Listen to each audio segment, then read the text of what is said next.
Why do some women go through their entire lives with few or no female friends, while others seem to collect friendships effortlessly? If you're a woman who has always felt like an outsider among other women, who watches groups bond while you remain perpetually on the periphery, who has been excluded, ghosted, or simply never invited in the first place, there's something you need to understand. This isn't a failure of your social skills. This isn't proof that something is broken in you. What if your isolation is actually a mark, an energetic signature that reveals something profound about your psyche, your lineage, and your spiritual purpose? Carl Jung discovered that certain women carry an archetypal pattern that makes them fundamentally incompatible with conventional female bonding.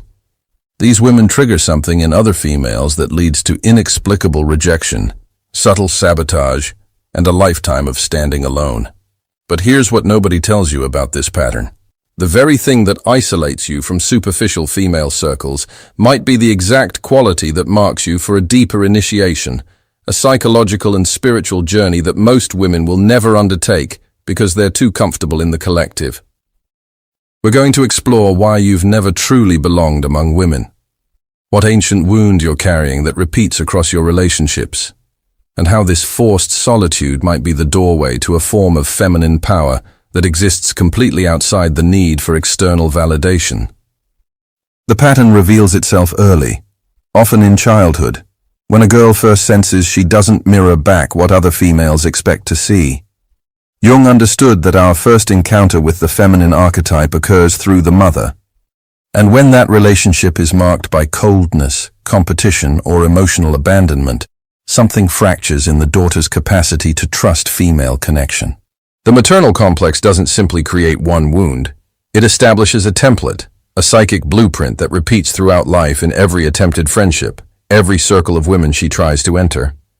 You learned young that your authenticity was too much, too bright, too raw for the comfort of those around you. Perhaps your mother couldn't hold your emotional intensity, or your sisters competed rather than celebrated you, or your aunts whispered about you in tones that told you something was wrong with your very being. This wasn't paranoia. Children possess an uncanny sensitivity to energetic rejection, and you felt it in your bones long before you had words for it. The psyche records everything. What begins as maternal wounding becomes the invisible force field that keeps you separated from female community throughout your life. The mechanism operates beneath conscious awareness. You approach a group of women with genuine openness, yet within minutes, sometimes seconds, the familiar chill descends. Conversation flows around you but rarely includes you. Invitations that seem promised never materialize. Connections that feel promising dissolve without explanation. Jung called this the repetition compulsion, the psyche's unconscious drive to recreate the original wound in hopes of finally healing it. But each repetition only deepens the groove, confirms the belief that you are somehow fundamentally unfit for female friendship. What makes this particularly painful is the ancestral dimension.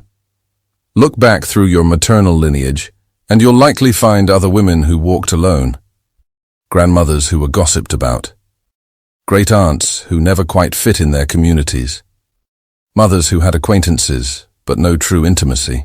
This pattern of feminine isolation travels through bloodlines like a silent inheritance, a karmic wound passed from mother to daughter across generations.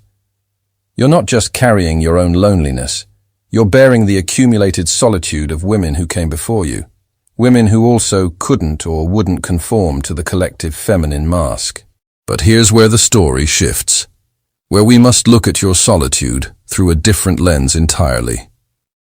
Jung spoke of the archetype of the wild woman, though it was Clarissa Pinkola Estes who gave it full voice in her exploration of women's instinctual nature. The wild woman cannot be domesticated by social conventions or collective expectations of how femininity should perform itself. She moves by different rhythms, speaks different languages, honors different gods than the socialized feminine collective. You don't participate in the ritualized gossip that bonds many female groups because something in you recognizes it as a form of psychic cannibalism. Women feeding on the lives of others to avoid examining their own. The coded conversations about makeup, diets, men, or motherhood in ways that reinforce collective norms rather than question them. These feel hollow to you, don't they? Not because you judge other women for engaging in them, but because your psyche simply can't sustain interest in what feels like performance rather than authentic encounter.